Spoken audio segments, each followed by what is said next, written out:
E ovviamente gli extraterrestri hanno seguito le missioni lunari e hanno dato informazioni. Questo è Eugenio, il mio padre spirituale. Questa è la copertina della Domenica del Corriere, che illustra l'incontro fisico di Eugenio del 30 aprile 1962 con gli extraterrestri. Messaggio sulla Luna, importante comunicazione. Alcune nostre grandissime navi spaziali sostano continuamente negli alti strati dell'atmosfera terrestre ed altre negli hangar sotterranei delle basi che da tempo abbiamo sul satellite terrestre Luna.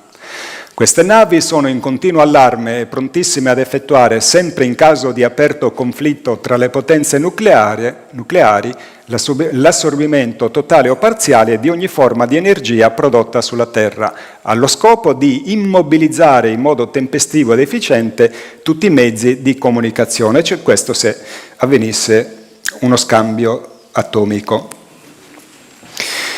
Il messaggio è del lontanissimo 8 novembre 66, quindi siamo prima dello sbarco umano sulla Luna.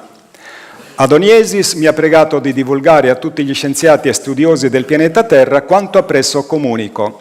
Le nostre basi spaziali installate da millenni sul vostro satellite, esattamente 175.000 anni, si trovano nell'emisfero lunare visibile dalla Terra. Le zone che offrono maggiore sicurezza sono quelle superfici che sulla Terra chiamate mari.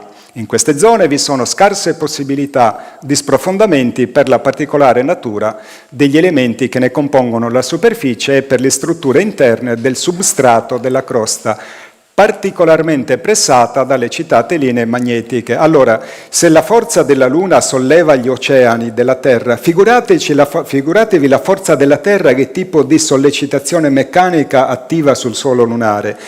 Quindi le maree lunari sono dei terremoti. E a causa di queste linee di pressione, le zone chiamate mari sono pressate, quindi diciamo sono molto più resistenti, perché la maggioranza dei crateri lunari non sono impatti meteorici ma sono sprofondamenti, perché la Luna ha una sua fisiologia.